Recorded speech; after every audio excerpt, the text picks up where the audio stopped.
नमस्कार स्टूडेंट्स, स्वागत है आपका केडी स्टडी क्लब में। आज हम क्लास 6 की साइंस बुक का चैप्टर 6 पढ़ने जा रहे हैं, जिसका नाम है हमारे चारों ओर के परिवर्तन। आप सबने ही देखा होगा, हमारे चारों ओर कई प्रकार के परिवर्तन होते हैं। कितनी ही चीज़ों को बढ़ते हुए देखा है, कितनी चीज़ों को कम होते हुए देखा है, और भी कई प्रकार के हमने परिवर्तन देखे हैं। तो आइए अब पढ़ते हैं। कल्पना कीजिए कि यदि आपको अपने चारों ओर किसी भी वस्तु में परिवर्तन करने की कोई जादुई शक्ति अचानक मिल जाए, क्या यह एक बड़े मज़े की बात नहीं होगी? वह कौन सी वस्तुएं हैं जिन्हें आप बदलना चाहेंगे? वाओ, फिर तो बहुत मज़े आ जाएंगे। अगर हमारे पास जादुई शक्ति आ गई तो हम कोई कुछ बदलना चाहेगा, कोई कुछ बदलना चाहेगा, कोई पेड़ पौधों में कुछ लगाना, खाने पीने की चीज़ आ जाए, ऐसे परिवर्तन करना चाहेगा। तो सबकी अपनी अपनी अलग अलग डिमांड होगी, है ना। तो ये इंटरेस्टेड फैक्ट है, बट ये तो हो नहीं सकता, है ना। सिर्फ एक कल्पना मात्र है। वास्तव में हमारे पास कोई जादुई शक्ति नहीं है, फिर भी हम अपने चारों ओर की कुछ वस्तुओं को बदल सकते हैं। शायद बहुत सी वस्तुएं। क्या आप कुछ ऐसी वस्तुओं की सूची बना सकते हैं जिन्हें आप बिना किसी जादू का प्रयोग किए बदल सकते हैं? बिल्कुल बना सकते हैं। हमारे चारों ओर बहुत से परिवर्तन अपने आप होते रहते हैं। खेतों में फसलें समय अनुसार बदलती रहती हैं, पत्तियां रंग बदलती हैं और सूखकर पेड़ों से गिर जाती हैं। फूल खिलते हैं और फिर मुरझा जाते हैं। क्या कोई परिवर्तन आपके शरीर में भी होते हैं? आपके नाखून बढ़ते हैं, आपके बाल बढ़ते हैं तथा आप बढ़कर लंबे हो जाते हैं। इन सब के बढ़ने के साथ आपका वजन भी बढ़ जाता है। क्या आपको पहले भी महसूस हुआ है कि आपके चारों ओर हर समय बहुत से परिवर्तन होते रहते हैं? क्या कुछ परिवर्तनों को साथ साथ समूहों में रख सकते हैं? हम विभिन्न प्रकार के परिवर्तनों को समूह में कैसे रख सकते हैं? इनमें यदि कोई समानता मिलेगी तो वह हमारे लिए सहायक होगी, हेल्पफुल होगी ना। 6.1, क्या सभी परिवर्तन सदैव उत्क्रमित किए जा सकते हैं? अब उत्क्रमित का क्या मतलब है ना, इसे हम पढ़ते हैं। क्रियाकलाप 1, एक गुब्बारा लीजिए और उसे फुलाइए।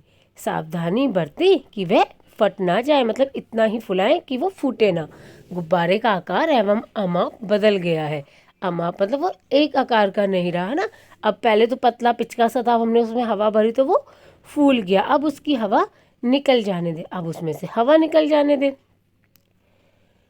अब ये देखो ना, गुब्बारे में हवा भरने से उसके अमाप और आकार में परिवर्तन हो गया। क्रियाकलाप 2, एक कागज का टुकड़ा लें और उसे चित्र 6.2 के अनुसार मोड़े।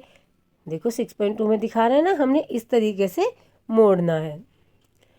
इससे आपके कागज का टुकड़ा खिलौना हवाई जहाज में परिवर्तित हो गया है। आपको इस हवाई जहाज को कुछ समय तक उड़ाने में बहुत मजा आएगा। यदि आप थक जाए तो कागज को पुनः सीधा कर दीजिए, मतलब हम उसे दोबारा से उसी आकार में ला पा रहे हैं जो वह पहले था। क्रियाकलाप 3, गुथे हुए आटे की एक लोई बनाइए। इससे रोटी बेलने की कोशिश कीजिए। अब ये दिखा रखा है ना 6.3 में। शायद आप इसके आकार से खुश ना हो और इस रोटी को दोबारा लोई में परिवर्तित करना चाहेंगे, मतलब दोबारा से लोई बनाएंगे। टेढ़ी मेढ़ी सी बन गई भाई रोटी, दोबारा प्रैक्टिस करेंगे। अब आपने क्रियाकलाप 1, 2 और 3 में जो 3 परिवर्तन देखे हैं उनके बारे में सोचिए। उनमें एक जैसा क्या है? क्या था उनमें एक जैसा? उनको सबको हम वापस उसकी पहली वाली कंडीशन में ला पा रहे थे। क्या यह संभव है कि गुब्बारा अपने पूर्व आकार और अमाप में वापस आ जाए? क्या कागज का अमाप पहले और हवाई जहाज बनाने के बाद समान है? क्या गूंदे हुए आटे से पुनः लोई बनाना संभव है? आपने क्या निष्कर्ष निकाला? क्या इन तीनों क्रियाकलापों में यह संभव है कि जिस पदार्थ से यह क्रियाकलाप प्रारंभ किया गया है उस पदार्थ को वापस पाया जा सकता है? यदि हाँ, तो इसका मतलब है कि जो परिवर्तन इन क्रियाकलापों में हो रहे हैं उन्हें पुनः पूर्व स्थिति में लाया जा सकता है। आइए इन्हीं क्रियाकलापों को कुछ अलग ढंग से करते हैं। ठीक है, अब अलग तरीके से करेंगे, जैसे पहले बताया था वैसे नहीं। अब हम करेंगे क्रियाकलाप 4। उसी गुब्बारे को लीजिए जिसका क्रियाकलाप 1 में उपयोग किया गया है। उसको उसके पूरे अमाप में फुलाइए तथा उसके मुख को पतले धागे से कसकर बांधिए। गुब्बारे में अपनी नुकीली पेंसिल से छेद कीजिए। ओ, गुब्बारा फट गया, बुम हो गया भाई गुब्बारा तो। क्रियाकलाप 5। अब वही कागज का टुकड़ा लीजिए जिसे क्रियाकलाप 2 में आपने प्रयोग किया है। उसके ऊपर एक हवाई जहाज का रेखा चित्र बनाइए तथा उसे बाहरी रेखा के साथ साथ काटिए। कैंची से उसके आकार को काट दीजिए जैसे दिखा रखा है चित्र में। अब क्रियाकलाप 6, गुथे हुए आटे की लोई से रोटी बेलकर उसे तवे पर सेकिए। यदि आपसे वही 3 प्रश्न पूछे जाएं जिनके उत्तर आपने क्रियाकलाप 3 करने के बाद दिए हैं, तो इस बार उनके उत्तर क्या होंगे? हम देखते हैं कि जो परिवर्तन क्रियाकलाप 4, 5, 6 में हुए हैं उनको वापस नहीं किया जा सकता। अब रोटी बनी हुई है तो उससे लोई बनाई जा सकती है? नहीं। अब गुब्बारा फूट गया तो वो पहले आकार में आएगा? बिल्कुल भी नहीं। कागज को हमने काट दिया तो क्या वो पहले वाले आकार में आएगा? बिल्कुल भी नहीं आएगा। आप पेंसिल और रबड़ का उपयोग करते हैं। इनके बार बार उपयोग करने से इनके आकार व अमाप में परिवर्तन हो जाता है। क्या इस परिवर्तन को उलट सकते हैं? मतलब दोबारा से उसी उसमें ला सकते हैं? आपने कुम्हार को अपने चाक पर काम करते जरूर देखा होगा। वह मिट्टी के ढेर को बर्तनों में बदल देता है। क्या यह परिवर्तन उत्क्रमित किया जा सकता है? वह अब मिट्टी के बर्तन को भट्टी में सेकता है। क्या अब इस परिवर्तन को उत्क्रमित किया जा सकता है? तो उत्क्रमित का मतलब पता चल गया, जिसे हम दोबारा पहले जैसी कंडीशन में ला सकते हैं। सारणी 6.1 में कुछ सामान्य परिवर्तन दिए गए हैं। आपके विचार में इनमें से किन परिवर्तनों को उत्क्रमित किया जा सकता है? हमने देखा कि परिवर्तनों के वर्गीकरण का एक तरीका है यह देखा जाए कि क्या उन्हें उत्क्रमित किया जा सकता है। तो कच्चे अंडे से उबला हुआ अंडा, तो आप इसे उत्क्रमित कर सकते हैं? बिल्कुल नहीं कर सकते।